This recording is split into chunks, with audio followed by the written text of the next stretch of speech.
بسم اللہ الرحمن الرحیم۔ اللہم صلی علی محمد و آل محمد۔ حضرت بی بی فاطمہ الزہرا سلام اللہ علیہا۔ جلوائے نمائے شمع حقیقت ہے فاطمہ، آئینہ کمال نبوت ہے فاطمہ۔ یہ مانتا ہوں ان کو رسالت نہیں ملی، لیکن شریک کار رسالت ہے فاطمہ۔ حضرت فاطمہ پیغمبر اسلام حضرت محمد مصطفیٰ صلی اللہ علیہ وآلہ وسلم اور جناب خدیجہ الکبریٰ کی اکلوتی بیٹی، حضرت علی علیہ السلام کی رفیقہ حیات، امام حسن و مجتبیٰ، امام حسین شہید کربلا، جناب زینب و ام کلثوم کی مادر گرامی اور 9 اماموں کی جدہ ماجدہ تھیں۔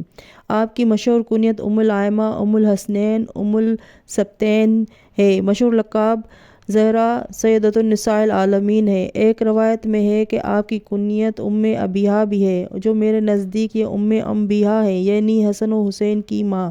آپ کا نور وجود نور رسالت کے ساتھ خلقت کے کائنات سے پہلے پیدا ہو چکا تھا۔ البتہ آپ کے ظاہری نمود و شہود کے لیے علماء نے لکھا ہے کہ آپ معراج رسالت مآب صلی اللہ علیہ وآلہ وسلم کے بعد 5 بعثت میں بتاریخ 20 جمادی الثانی یوم جمعہ مکہ معظمہ میں پیدا ہوئیں۔ آپ کا سال ولادت عام الفیل کے لحاظ سے 46 اور عیسوی نقطہ نگاہ سے ہے۔ آپ کی ولادت کے وقت جنت سے حوروں اور آسیہ بنت مزاحم اور مریم بنت عمران، صفورہ بنت شعیب، کلثوم، ہمشیرہ موسیٰ کا آنا کتابوں سے ثابت ہے۔ جناب خدیجہ کا بیان ہے کہ چونکہ میں نے اپنے قبیلہ کے منشا کے برخلاف سرور کائنات سے شادی کر لی تھی، اس لیے میری قوم نے میرا بائیکاٹ کر دیا تھا۔ میں نے ولادت کے وقت حسب دستور اطلاع دی، لیکن کوئی نہ آیا۔ اللہ کی رحمت شامل حال ہوئی۔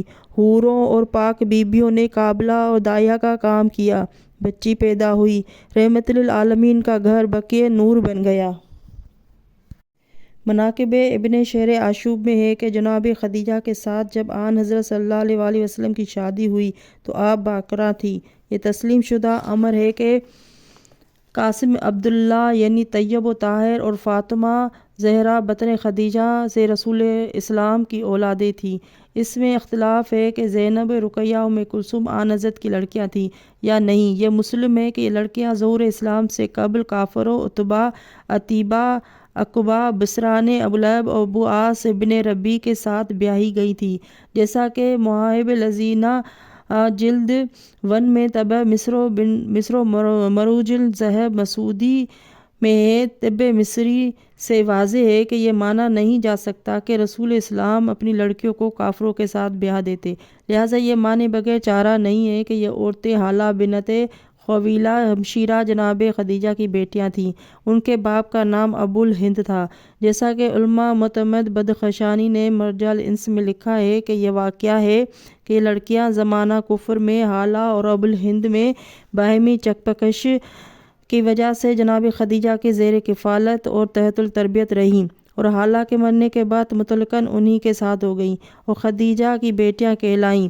اس کے بعد بذریعہ جناب خدیجہ آن حضرت صلی اللہ علیہ وسلم سے منسلک ہو کر اسی طرح رسول صلی اللہ علیہ وسلم کی بیٹیاں کہلائیں، جس طرح جناب زید محاورہ عرب کے مطابق رسول کے بیٹے کہلاتے تھے۔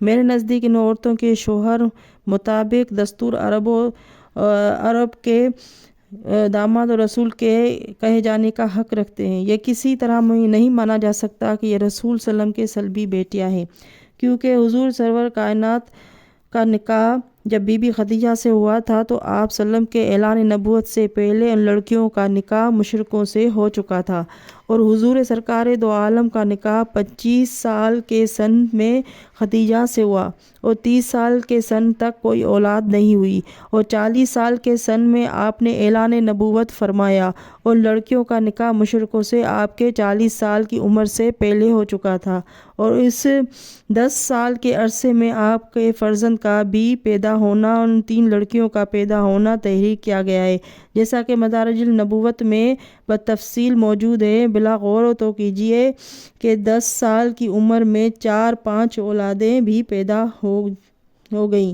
اور اتنی عمر بھی ہو گئی کہ نکاح مشرکوں سے بھی ہو گیا۔ کیا یہ عقل و فہم میں آنے والی بات ہے کہ 4 سال کی لڑکیوں کا نکاح مشرکوں سے ہو گیا اور جیسا کہ مدارج النبوت میں مذکور ہے کہ اس حقیقت پر غور کرنے سے معلوم ہوتا ہے کہ یہ لڑکیاں حضور صلی اللہ علیہ وسلم کی نہ تھیں بلکہ حالہ ہی کی تھیں اور اس عمر میں تھیں کہ ان کا نکاح مشرکوں سے ہو گیا۔ فاطمہ زہرا کا سارا بچپن فقر و فاقہ اور تنگی مصائب میں گزرا۔ آپ کو جن حضرات سے تربیت ملی ہے وہ یہ ہے: خدیجہ الکبریٰ سرور کائنات رسول خدا صلی اللہ علیہ وآلہ وسلم، فاطمہ بنت اسد ام الفضل زوجہ عباس، اسماء بنت امیس زوجہ جعفر طیار، ام ہانی ہمشیرہ جناب ابو طالب، ام ایمن صفیہ بنت جناب حمزہ۔ عصمت کوئی ایسی صفت نہیں جو کسی عمل پر موقوف ہو، یہ خدا کا عطیہ ہوتا ہے اور بدو فطرت میں عطا ہوتا ہے۔ ملائکہ، انبیاء، اوصیاء اور خاص کے علاوہ یہ پاکیزہ صفت جن اہم شخصیتوں کو عطا ہوتی ہے، ان میں حضرت فاطمہ زہرا سلام اللہ علیہا کو نمایاں حیثیت حاصل ہے۔ علماء کا اتفاق ہے کہ جس طرح 1,24,000 انبیاء اور 12 امام دنیا میں ہدایت خلق کے لیے بھیجے گئے اور سب معصوم تھے، اسی طرح صنف نازک کے لیے حضرت مریم حضرت بی بی فاطمہ الزہرا تشریف لائیں اور یہ دونوں بیویاں معصوم ہیں اور دونوں کی عصمت پر قرآن گواہ ہے۔ آپ کی والدہ جناب خدیجہ الکبریٰ تھیں۔ حضرت فاطمہ کو 5 سال ماں کی آغوش میں تربیت نصیب رہی۔ جناب خدیجہ کی علالت سے جناب سیدہ کو بے حد رنج ہوا۔ آپ ان کی تیمہ داری میں شب و روز لگی رہتی تھی اور ان کے چہرے پر نظر جمائے انہیں دیکھا کرتی تھی۔ ماں کا چہرہ بحال دیکھا تو خوش ہو گئی، ماں کی شکل پسماردہ دیکھی تو رنجیدہ ہو گئی۔ یہی طرز عمل رہا کہ ایک دن خدیجہ نے فاطمہ کو اپنے سینے سے لگا لیا اور پھوٹ پھوٹ کر رونے لگی۔ بیٹی نے کہا، اماں جان، آج آپ کے رونے کا انداز کچھ نرالا ہے۔ فرمایا، بیٹی میں تجھے سے رخصت ہو رہی ہوں، افسوس تجھے دلہن نہ دیکھ سکی۔ ماں بیٹی میں المناک گفتگو جاری تھی کہ ماتھے پر موت کا پسینہ آ گیا اور خدیجہ 10 رمضان 10 ہجری بعثت کو انتقال فرما گئی۔ اور ناظرین، ماں کے انتقال کے بعد 28 صفر 11 ہجری کو رسول اسلام کا انتقال ہوا۔ آپ کے انتقال کے بعد آپ وسلم کے اہل بیت پر مصائب و آلام کے پہاڑ ٹوٹ پڑے اور آپ اس درجہ متعاظی ہوئیں کہ اپنی کشت حیات 75 دن سے زیادہ نہ کھینچ سکیں۔ آپ کے سر پر پٹی باندھی رہتی تھی اور آپ شب و روز گریہ و زاری فرمایا کرتی تھی۔ آپ کے لیے سرور کائنات کی وفات ہی کا صدمہ کیا کم تھا کہ اس پر مستعصے کے دنیا داروں نے عام جگہ و عالم بنا دیا تھا۔ ہونا یہ چاہیے تھا کہ باپ کے انتقال کے بعد کفن دفن کی مصیبت سے دکھ درد کی ماری بیٹی کو بے نیاز کر دیا جاتا اور سارا نظام میت سنبھال کر اس فریضے تدفین و تکفین کو بحسن طریق انجام دیا جاتا، لیکن افسوس اس کے بعد برعکس دنیا والوں نے رسول کی میت یوں ہی گھر میں چھوڑ دی اور خدا اور رسول کے منشا کے خلاف اپنی حکومت کی بنیاد قائم کرنے کے لیے سقیفہ بنی ساعدہ چلے گئے اور رسول اللہ کی میت پڑی رہی۔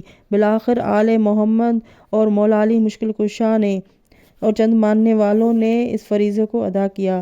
یہ واقعہ بھلانے کے قابل نہیں کہ حضرت مولا علی مشکل کشا نے غسل دیا، کفن دیا، نماز جنازہ پڑھائی اور ان کے ماننے والوں نے رسول اللہ صلی اللہ علیہ وسلم کو ان کی لاش کو لے کر سپرد خاک کر دیا، اور جب یہ حضرات آئے تو ابوبکر خلیفہ بن کر، عمر خلیفہ بن کر واپس لوٹے تو سرکار کائنات کی لاش متر سپرد خاک کر دی جا چکی تھی۔ ان حضرات نے اس طرف توجہ نہ کی، وہ کسی ملال کا اظہار نہ کیا۔ وہ سب سے پہلے جس چیز کی کوشش شروع کی وہ حضرت علی سے بیعت لینے کی تھی۔ حضرت علی اعیان و اکابران صحابہ جن میں کل بنی ہاشم، زبیر، عتبہ بن ابی لہب تھے، مقداد بن عمر، سلمان فارسی، ابو ذر غفاری، عمار یاسر، یہ لوگ تھے۔ یہ لوگ چونکہ خلافت منصوبہ کے مقابل ثقیفانی خلافت کو تسلیم نہ کرتے تھے، لہٰذا خانہ فاطمہ میں گوشہ نشین ہو گئے۔ اس پر حضرت عمر آگ اور لکڑیاں لے کر آئے اور کہا کہ گھر سے نکلو ورنہ ہم آگ لگا دیں گے۔ یہ سن کر فاطمہ دروازے کے قریب آئیں اور فرمایا کہ اس گھر میں رسول کے نواسے حسنین بھی موجود ہیں، کہاں ہونے دیجیے۔ اس کے بعد برابر شور و غل ہوتا رہا اور علی کو گھر سے باہر نکالنے کا مطالبہ ہوتا رہا، مگر علی نہ نکلے۔ فاطمہ گھر کو آگ لگا دی گئی اور شعلے بلند ہونے لگے تو فاطمہ دوڑ کر دروازے کے قریب آئیں اور فرمایا، ارے میرے باپ کا کفن بھی میلا نہ ہونے پایا کہ تم کیا کر رہے ہو؟ یہ سن کر فاطمہ کے اوپر دروازہ گرا دیا گیا اور جس کے باعث معصومہ کی شکم پر ضرب لگی اور فاطمہ کے بطن میں محسن بچہ شہید ہو گیا۔ علامہ ملا معین کاشفی لکھتے ہیں کہ فاطمہ از جہاں رحلت فرمود فاطمہ، یعنی اسی ضرب حضرت عمر کی سے رحلت کر گئیں، اور ملاحظہ ہو معارج النبوت رکن 4 باب۔ اس کے بعد یہ لوگ حضرت فاطمہ گھر میں دروازے سے داخل ہو گئے اور علی کو گرفتار کر کے ان کے گلے میں رسی باندھی، ابن ابی الحدید اور لے کر دربار خلافت میں پہنچے اور کہا کہ بیعت کرو ورنہ خدا کی قسم تمہاری گردن مار دیں گے۔ حضرت علی نے کہا، تم کیا کر رہے ہو؟ کس قاعدے اور کس بنیاد پر مجھ سے بیعت لے رہے ہو؟ یہ کبھی نہیں ہو سکتا۔ بعض مورخین کا بیان ہے کہ ان لوگوں نے خانہ سیدہ میں گھس کر دھما چوکڑی مچا دی۔ بالآخر بروایت ابن واضح ہے کہ فاطمہ بنت رسول صحن خانہ میں نکل آئیں اور کہنے لگی کہ خدا کی قسم گھر سے نکل جاؤ ورنہ میں اپنے سر کے بال کھول دوں گی اور خدا کی بارگاہ میں سخت فریاد کروں گی۔